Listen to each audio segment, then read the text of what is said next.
welcome to Arabesque. It is breakfast time in London, and what better way to spend your breakfast than come here to the I Am Gallery and the breakfast opening of Sama Al Shaibi's exhibition, Sand Rushes In.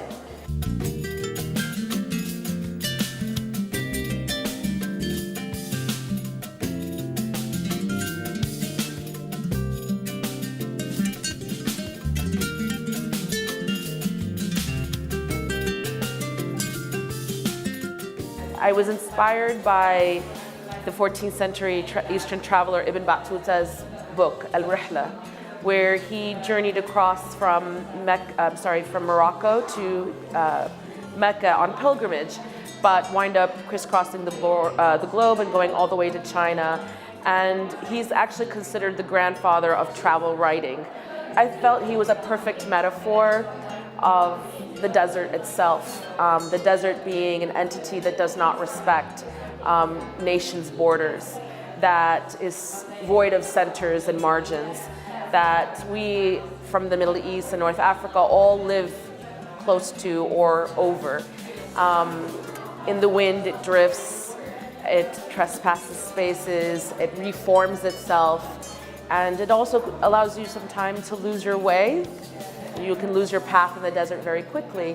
And that was really why it was an early symbol in my works, as a paradoxical landscape that reflected the experience of life, that always appears to be changing and reforming, but actually just recycling upon itself and repeating the same history lessons that we never learned from.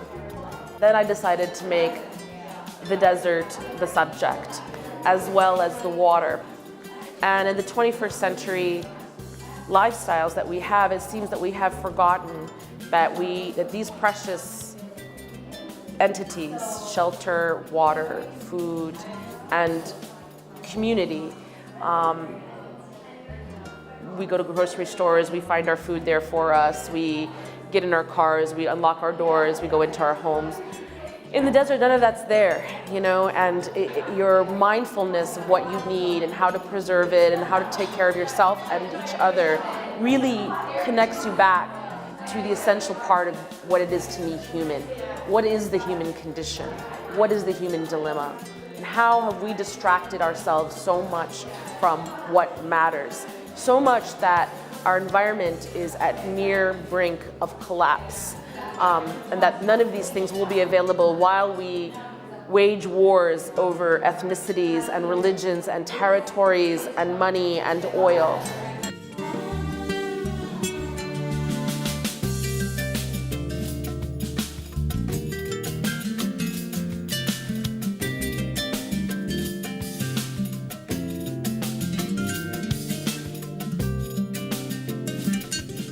Physically walked in the footsteps of Ibn Battuta and actually had to cooperate with the Bedouins, because the Bedouins who are the ones who live in these deserts and oases and their spaces, and I really just can't be prancing around my camera and, you know, a bicycle.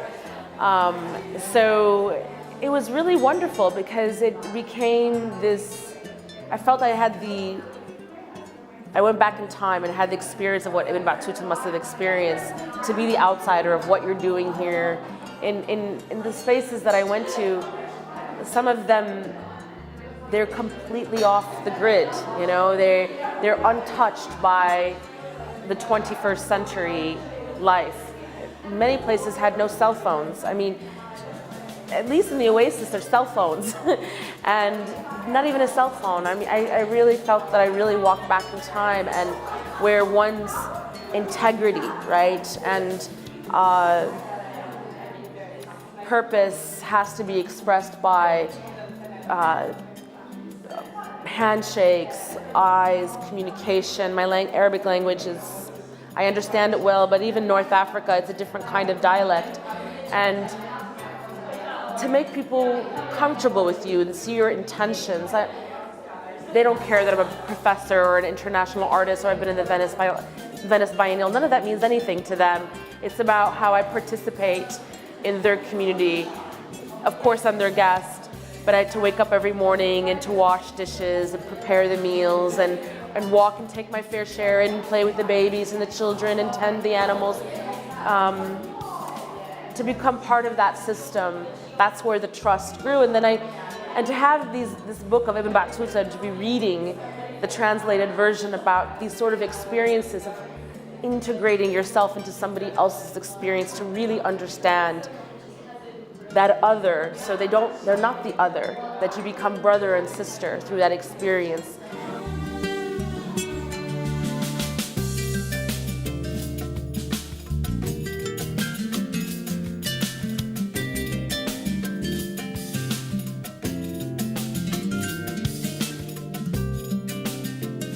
The migrations that I had in my life were forced migrations.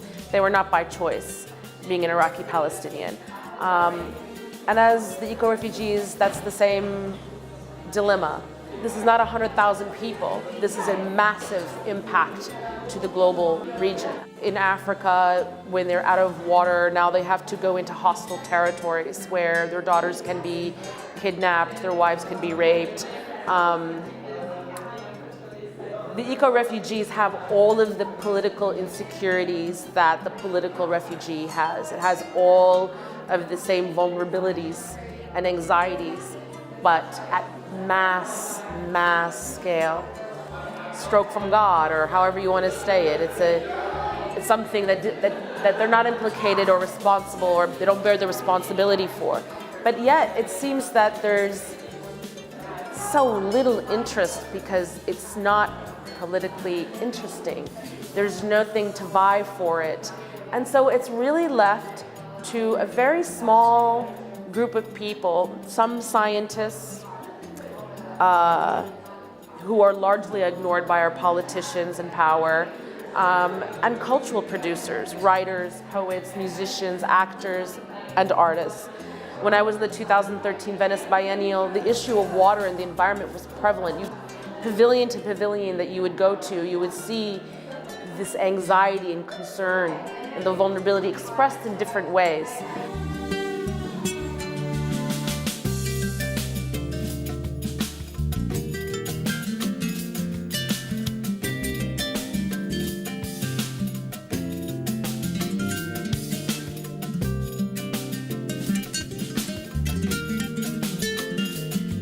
I think as an artist, if you can manage to have your viewer, your audience, leave the gallery and feel impacted and not think about the next cell phone call or their next meal or when their next bus is coming, you've already done something big. I mean, that's pretty big in this day and age where our minds are constantly multitasking. And I use aesthetics as a tool to seduce and to bring my viewer in.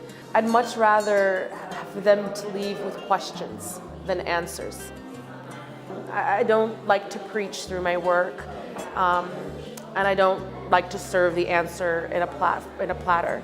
I think there are multiple ways to enter it, to think about it, and for some people that's very political, very historical, for some it's very academic, and some it's very visceral and very beautiful. Hopefully those overlap over time, and maybe it won't be in that moment that they left the gallery or looked at the book, but later when they're presented with that context or question or that situation, and then they go, it's a little aha moment, like that's what that artist meant, or that's how she felt, or that's an answer, or it makes me think of that work. I mean, that's to me the best works I see. It's not that I always understand it immediately. It's that later, some point, there's like this, it touches you and there's a message that you understand later in life or later in that day or later in that month or year. You're like, that was that work. And now I have the basis for it because I'm actually in this position myself. Let me think through that work, how to understand where to go from here. Thank you so much for joining us. That's all we had from the I Am Gallery this time. Join us next week as we roam the streets of London to find you some of the best arts and culture events that London has to offer. Until then, take good care.